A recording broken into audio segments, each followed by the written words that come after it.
Oke, eh suaraku ada ya?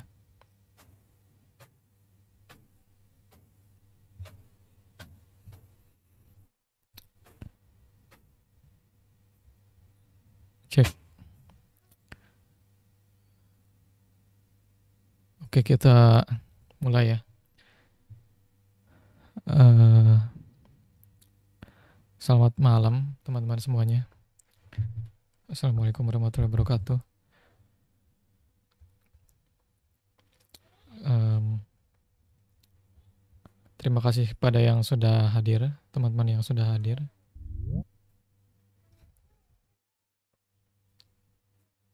Eh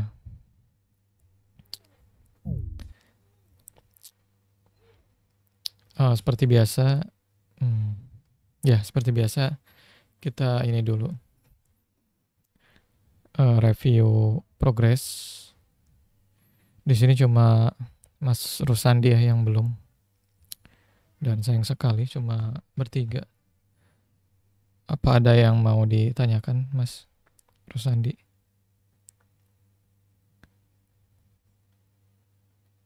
Atau mau bahas progres?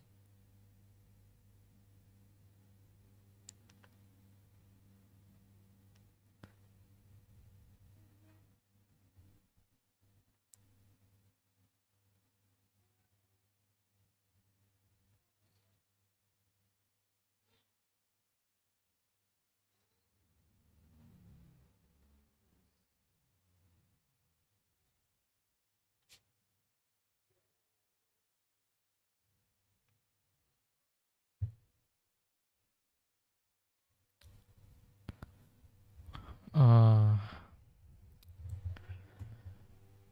Kita coba tengok sebentar progres orang-orang kelas.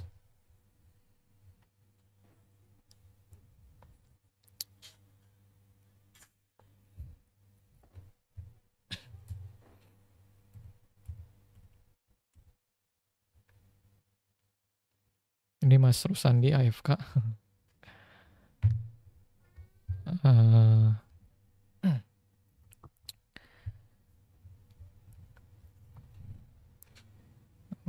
Oke,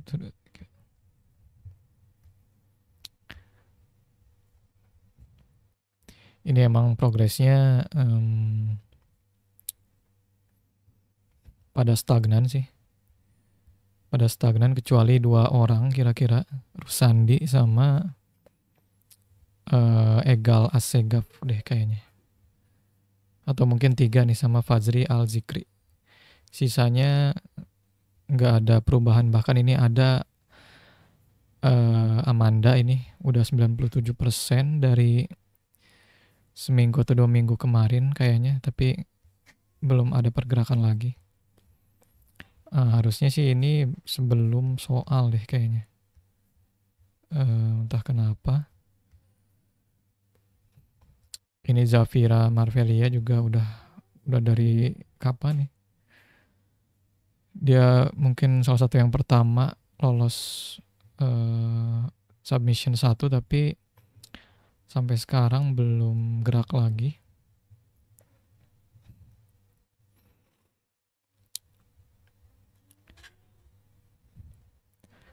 Sisanya, iya nih sayang sekali kayaknya cuma 2 atau 3 orang lagi yang masih engage di kelas ini. Ya begitulah. Oke, kita lanjut aja ke topik topik diskusi kita malam ini.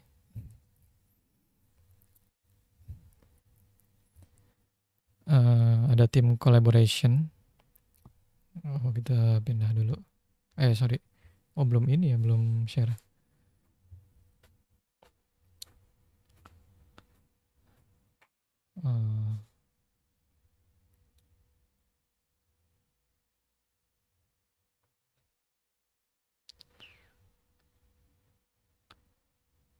Nah, gini.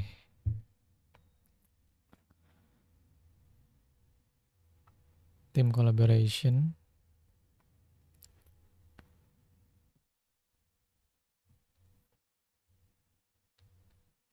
Jadi sebagai developer kan kita sama aja ya kayak kerjaan manapun pasti ada kerja timnya. Eh, ya kalau masih di bawah berarti jadi anak buah ya. Kalau udah di atas mungkin bisa nge-lead orang. Mau nggak mau kita pasti ketemu sama tim, kerja tim. Memahami, ya tujuan pembahasannya adalah memahami pentingnya kerja tim, belajar best practice komunikasi dan kolaborasi, lalu mengenal tools yang membantu kerja tim lebih efektif. Nanti ada pengenalan sedikit terkait tools-tools untuk kolaborasi. Lalu sedikit pembahasan terkait komunikasi.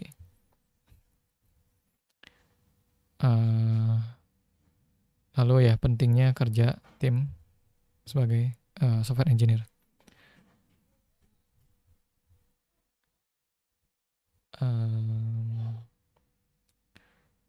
Oke, kenapa harus kerja tim? Pertama, kerja tim itu penting apalagi kalau proyeknya besar.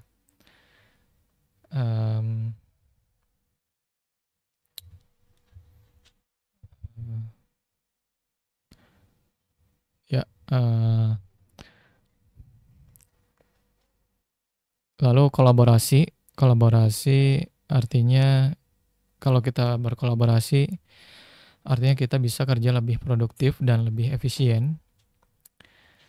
Jadi misalkan kadang-kadang kalau nggak semua kerjaan itu efektif, nggak selalu kerjaan efektif dilakukan sendirian. Jadi lebih efektif atau lebih cepat atau lebih bagus hasilnya kalau kita kerjakan secara tim. Terus apalagi kalau proyeknya besar pasti butuh banget kerja sama tim. Karena misalkan contoh kecilnya adalah untuk mempercepat progresnya ya. Dan emang ya nggak selalu kerjaan proyek itu bisa dihandle sendirian. Jadi kita butuh elemen tim lain. Kita butuh skill lain gitu ya, yang mungkin nggak ada pada diri kita. Misalkan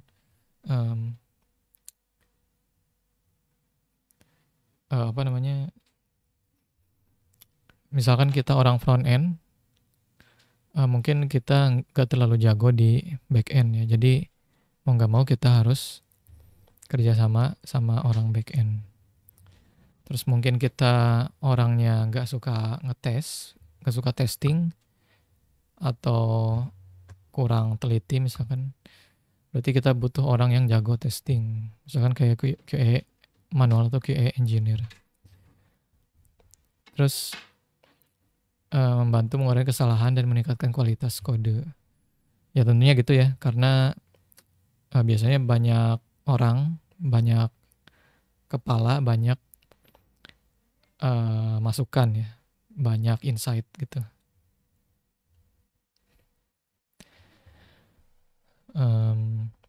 Memudahkan pemeliharaan proyek jangka panjang. Ya jadi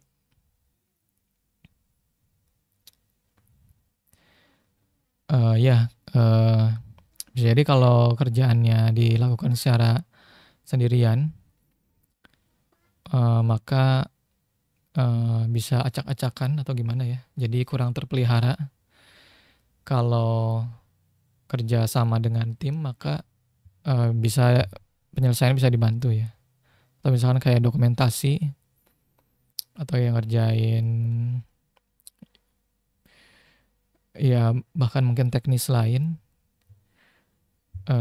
yang mana orang lain lebih jago ngerjainnya, lebih rapi gitu ya. Jadi bisa ini proyeknya bisa lebih rapi.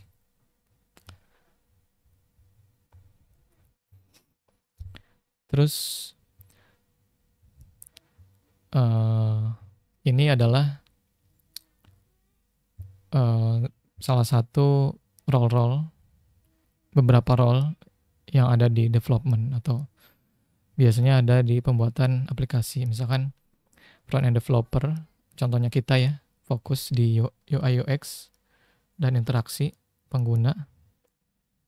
Kita ngedesain, terus gimana caranya bikin user nyaman. Lalu ada orang back end yang mengelola logika bisnis, logika aplikasi, mau login gimana caranya, ke page mana dulu, terus ngapain dulu, isi apa, terus gimana sistem mengolahnya. Lalu ada full stack developer yang bisa megang front end dan back end sekaligus ya. Tentunya biasanya load kerjanya sama aja gitu, cuman emang skill yang dipakai lebih banyak berarti ya, lebih dari satu gitu seenggaknya. UI UX designer mendesain ya pengalaman pengguna, atau maksudnya mendesain gimana caranya pengguna bisa nyaman gitu ya. Oh ini nih, ini front end, ya ini UI UX ya, bisa di handle oleh desainer, tapi front end adalah implementornya gitu. Lalu ada project manager, ngatur tugas dan timeline. Jadi dia yang nge-manage timeline project, nge-manage juga orang-orangnya, mau orang teknis, mau orang testing, mau orang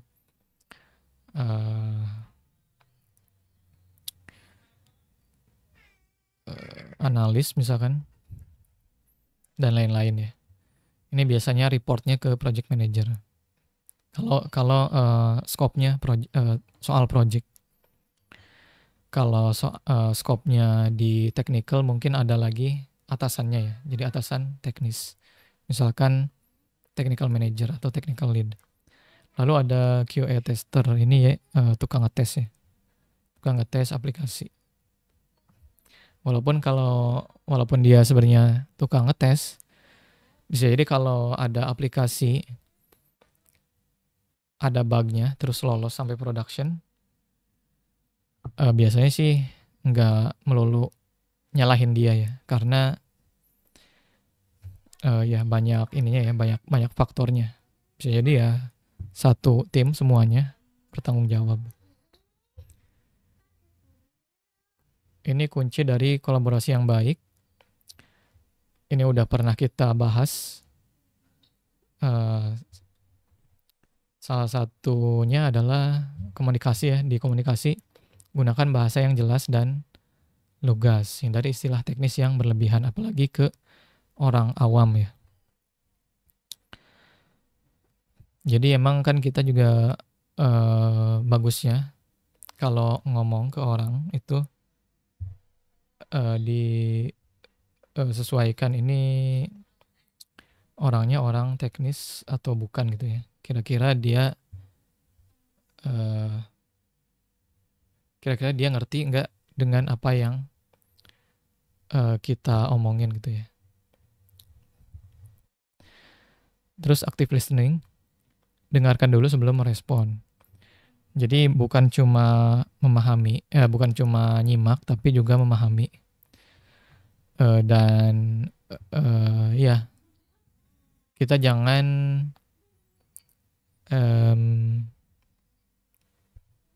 ngomong doang ya, ngomong terus, tapi juga harus mau mendengarkan lawan bicara kita. Lalu jangan takut bertanya atau minta klarifikasi, ini penting karena dengan komunikasi yang jelek atau misalnya kurang nanya, bisa jadi project kita progresnya mandek gitu ya, atau lambat karena yang harusnya selesai ini nggak selesai karena ada miskomunikasi misalnya. Atau misalnya yang harusnya udah selesai ini belum dikerjain karena ngiranya ini nggak langsung dikerjain misalkan, atau ngerjainnya nanti atau gimana ya. Nah itu pentingnya komunikasi di sana. Terus berkomunikasi secara asinkron jika perlu. Asinkron itu maksudnya jadi nggak harus komunikasi itu orangnya ada gitu ya. Misalkan kita pengen nanya sesuatu, nggak harus kita meeting gitu ya, atau nggak harus kita chattingan gitu ya. Maksudnya chattingan tapi yang responnya cepat gitu ya. Salah satu cara berkomunikasi secara asinkron adalah dengan menyiapkan dokumen yang komprehensif gitu ya. Misalkan dokumen komprehensif, dokumen lengkap terkait proyek ya, requirement, terus gambaran sistem di production misalkan, scope-nya gitu ya. Nah itu dokumen-dokumen kayak gitu, itu pentingnya di sana ya, biar orang tim gak harus nanya-nanya ke kita langsung gitu ya. Kalau dia butuh info, tinggal merujuk ke dokumen tersebut.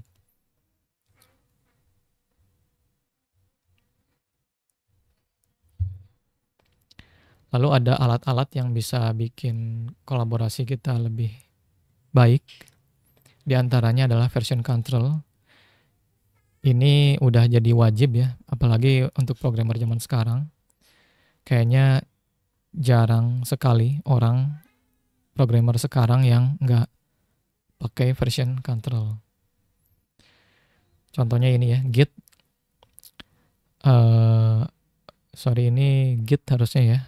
Kalau GitHub, GitLab, Bitbucket itu lebih ke platformnya gitu ya. Platform jadi semacam wrappernya Git gitu. Ya tempat nyimpen remote repo-nya ya biasanya. Nah ini pada dasarnya kita harus bisa menguasai setidaknya komen-komen sederhana di Git ya.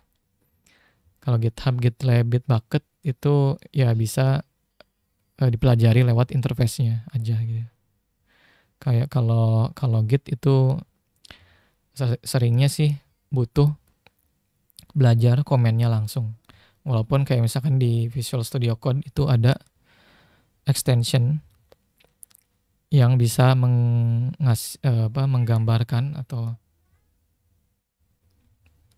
memvisualisasikan graf Git kita ya, node kayak branch kita di Git gitu ya. Terus ada project management.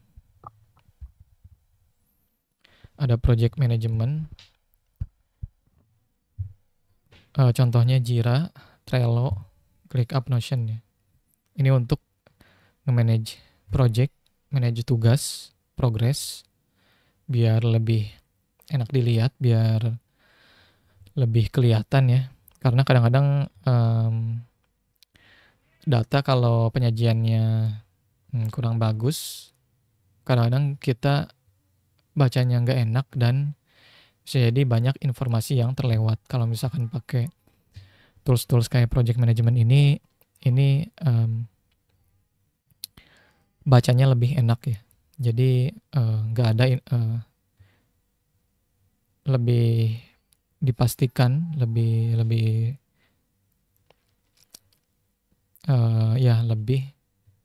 kelihatan lah ya data-datanya. Code review, ya ini biasanya fitur di platform Git ya. platform remote repo, ada GitHub PR, kalau di GitLab ada MR atau merge request. Kalau GitHub namanya pull request. Itu buat nge-review kode. Jadi sebelum kodenya di merge, barangkali ada yang belum nyoba, sebelum kodenya di merge, itu ada baiknya kita lakukan review dulu, khususnya ke atasan teknis kita ya.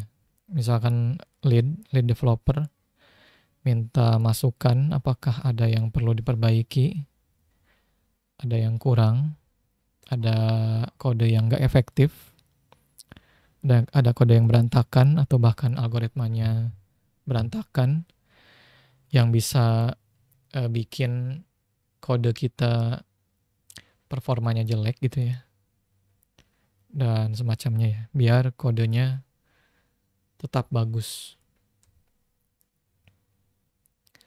Lalu ada communication, ada Slack, Discord, Microsoft Teams, atau Google Meet, atau kayak gini Jitsi. Banyak sih sebenarnya komunikasi, tools komunikasi ya, berarti mungkin WA juga bisa, asalkan emang cocok ya. Terus email, atau ada yang pakai Google Chat. Jadi ada kayak WhatsApp atau Slack ya. Terakhir Google Chat itu ada fitur juga semacam subgroup gitu. Nah itu. Lalu ada documentation, bisa pakai Notion, bisa Confluence. Terus ini juga bisa GitHub, wiki GitHub ya. Bisa mencatat keputusan-keputusan penting. Ya jadi apa aja ya yang perlu didokumentasikan, misalkan tentang kodenya, tentang proses bisnisnya, flow bisnisnya ya, atau best practice bisa didokumentasikan. Cara kerja tim,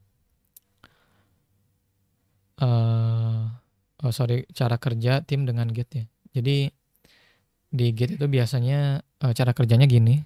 Jadi ada main branch. Jadi kode yang udah stabil, udah bersih, udah oke, udah siap dipakai. Ada juga tipe branch ya ini, tipe branch. Main branch biasanya satu sih. Kalau main branch, kalau feature branch itu tentu banyak ya, apalagi kalau timnya banyak. Orang ngerjain fitur satu branch, satu fitur, satu orang gitu ya. Fitur branch biasanya gitu. Itu untuk fitur baru yang sedang dikerjakan. Lalu ada di Git itu ada PR atau code review. Sebelum di merge ke main, di review dulu. Lalu ada CI/CD. Nah ini CI/CD ini tools untuk biasanya ngecek sebelum ngecek apakah kode ini layak di merge atau enggak gitu. Biasanya gitu ya. Biasanya pengecekannya adalah ini berupa pengecekan. Biasanya pengecekannya adalah testing. Testing kayak misalkan feature test atau unit test, atau mungkin static analysis. Static analysis itu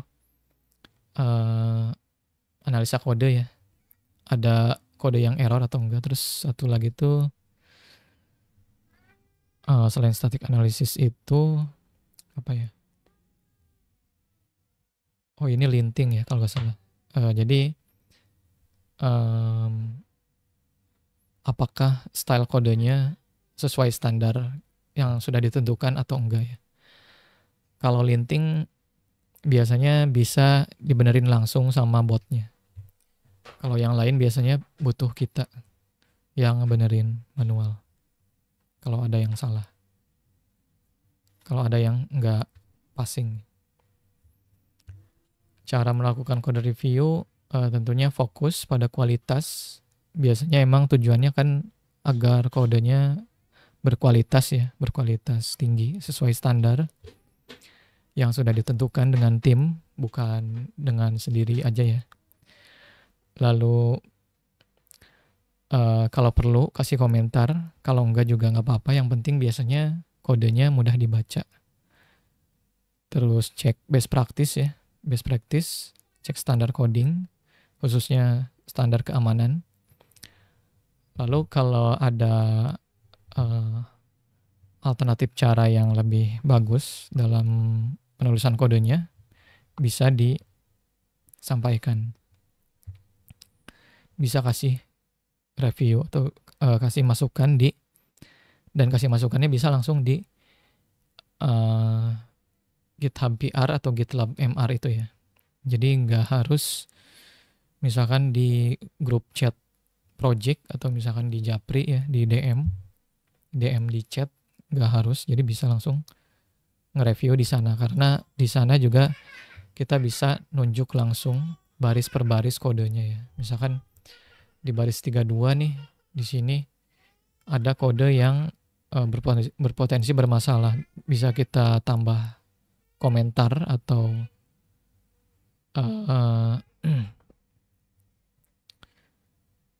apa ya namanya tuh kalau saya change request atau apa ya. Jadi ada yang berupa komentar, ada yang berupa harus diperbaiki gitu, wajib diperbaiki sebelum bisa di merge. Bisa ditunjuk langsung barisnya, terus dikasih aja komentarnya apa, lalu start review ya, atau submit gitu ya, submit review. Nah terus ketika gimana kalau ketika kita nulis kode di Git atau ya berkolaborasi di Git ini, ada perbedaan pendapat. Cara penyelesaiannya adalah tentu fokus pada solusi ya, bukan menyalahkan individu.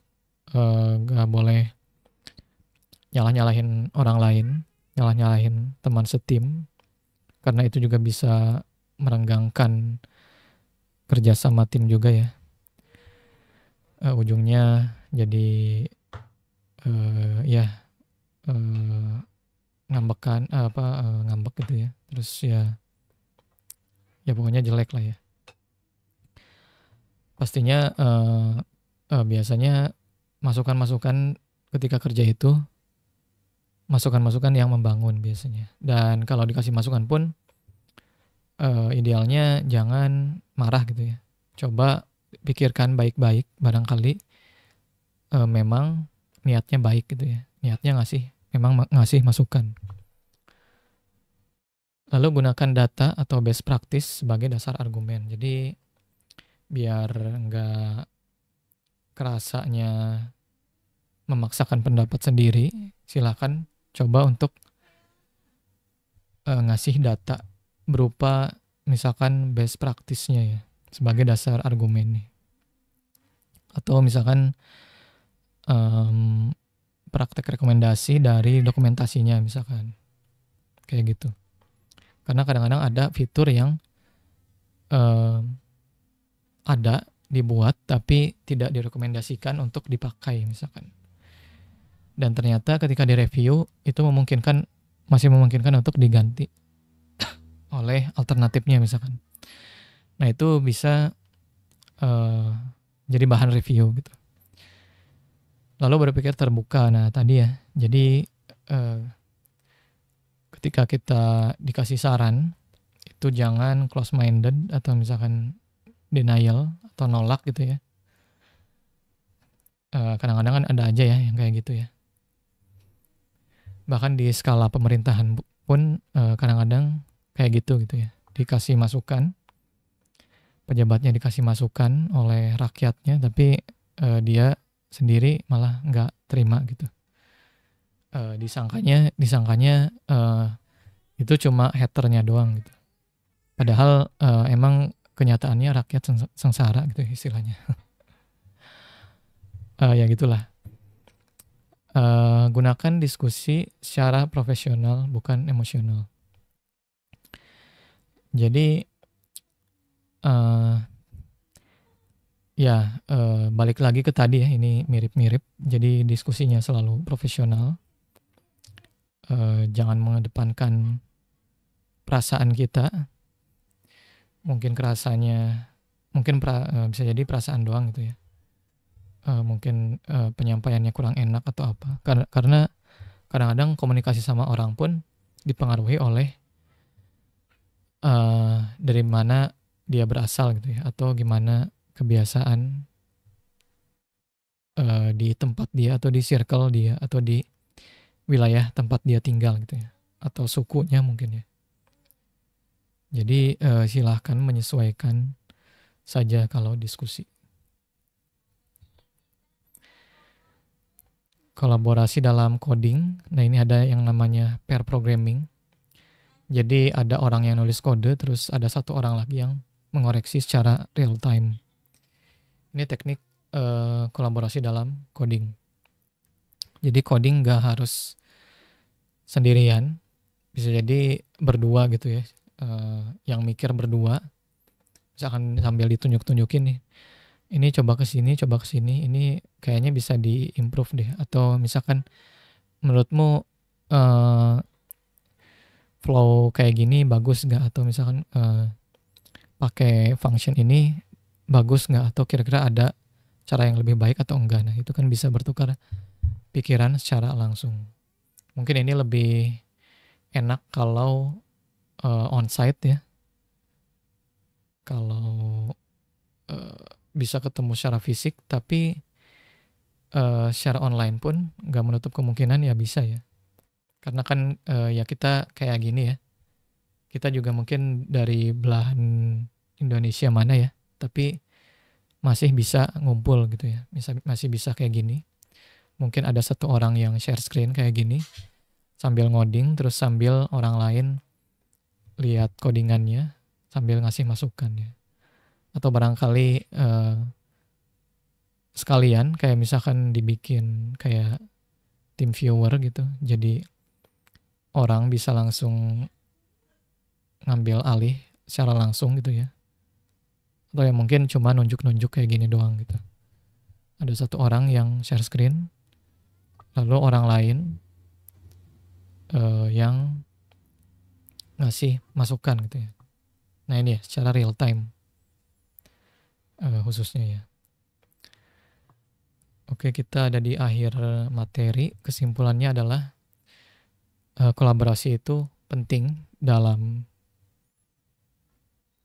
termasuk di sebenarnya basically di pekerjaan manapun, termasuk di dunia development, software development. Lalu komunikasi yang baik bisa menghindari miskomunikasi dan konflik tentunya ya.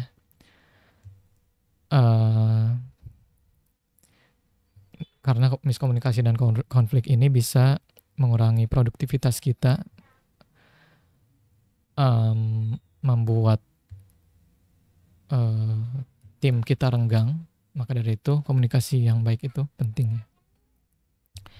Lalu agar kita makin produktif, gunakan tools-tools yang bisa menunjang produktivitas kita. Contohnya ya kayak tadi, pakai Git, pakai tools project management kayak Jira, Trello gitu ya. Terus tools dokumentasi misalkan Notion, Confluence. Lalu bisa juga lakukan code review. Disarankan untuk melakukan code review agar standar codingnya tetap terjaga dan tetap bagus ya. Lalu jangan takut meminta bantuan atau feedback dari tim lain, karena ya memang salah satu syarat agar kita bisa maju adalah terbuka dengan masukan-masukan dari orang lain, agar kita punya insight yang lebih banyak, agar pikiran kita lebih terbuka ya. Dan emang kita jangan meremehkan wawasan ya, atau masukan-masukan atau wawasan atau ilmu-ilmu,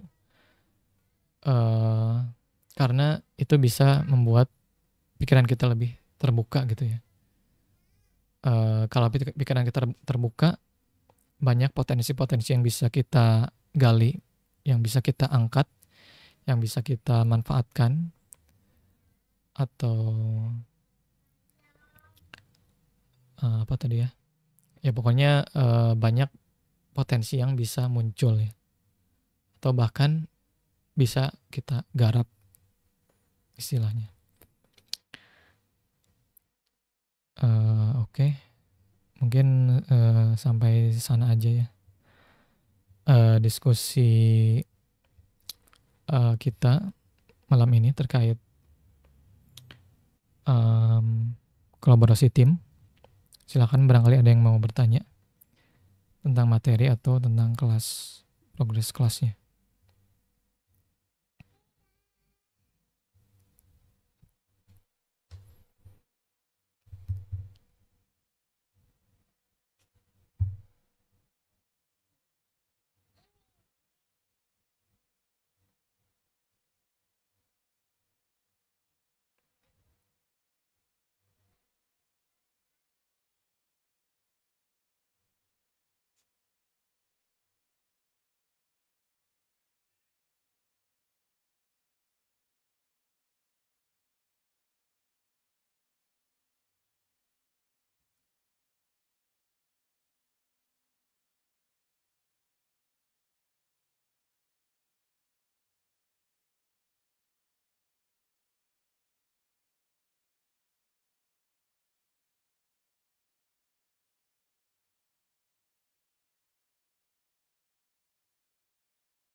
Kayaknya nggak ada ya.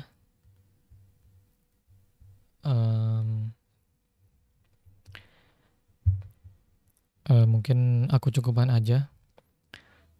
Silakan yang masih ada progres di kelasnya, silakan dikerjakan. Dan semangat ya, lalu jaga kesehatan. Dan kalau ada pertanyaan, silahkan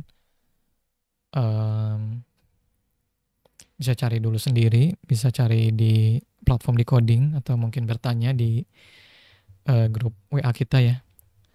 Sebenarnya nggak harus aku yang jawab, mungkin bisa teman-teman yang sudah lulus juga, atau mungkin sekedar tahu aja, mungkin bisa membantu ya. Dan jangan lupa juga, khususnya yang masih belum lulus, untuk rajin-rajin ngisi absen ya. Aku seminggu ini emang jarang belajar lagi ya, karena billingku habis dan sibuk juga sih sebenarnya. Jadi ditambah dengan keluarga gitu ya, jadi kadang-kadang ya susah ya. Silakan yang rajin ya belajarnya, ngisi ininya juga rajin, ngisi absennya ya, terus ikut mentoring ini juga, minimal di sini bisa dapat mudah-mudahan insight tambahan. Dan kalau mau bertanya juga kan silahkan, bisa suka ada ini nih Q&A dan diskusi.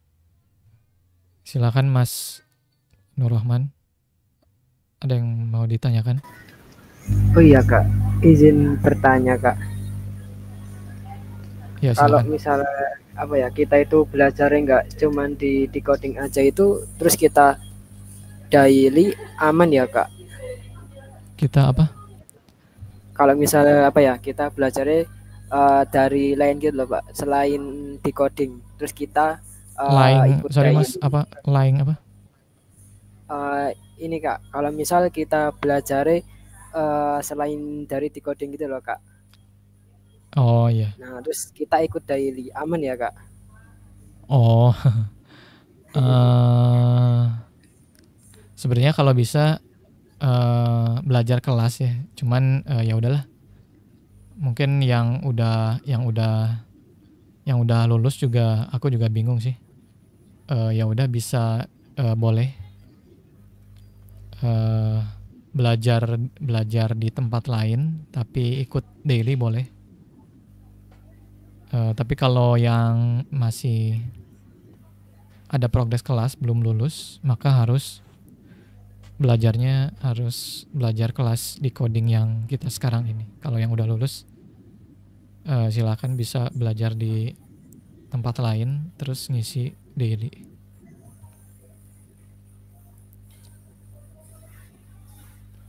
Oh ya, siap. Terima kasih Kak. Ya, sama-sama.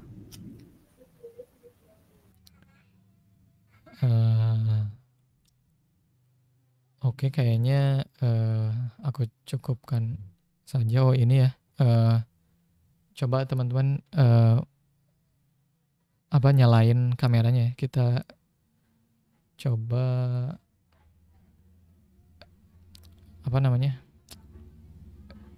kita adain screenshot lagi. Aduh, aku lupa ini gimana ya cara ngubah ininya. Oh gini. Wait, aku ganti dulu. Oh ini masih ini ya, masih nge-share ya. Atau sambil nge-share ya. Sambil nge-share aja lah ya. Ini si ininya bisa dikecilin sih. Kalau nggak mau lihat slide gedenya. Oke. Ini Mas Rusandi ada nggak nih?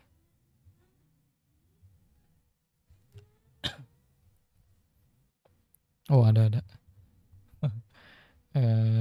Terima kasih.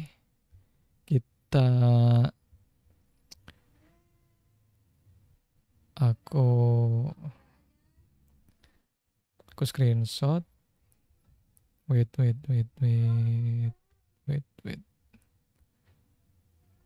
Sorry. Wait. 1, 2, 3.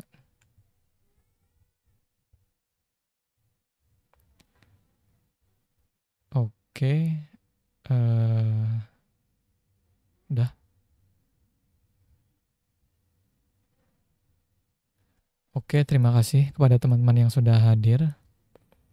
Yang masih belum progresnya semangat. Dan yang udah jangan bosan untuk hadir lagi. Minggu depan kita masih ada berapa kali lagi ya? Mungkin 3 kali lagi. Terima kasih yang sudah hadir. Sampai jumpa. Selamat malam. Assalamualaikum warahmatullahi wabarakatuh.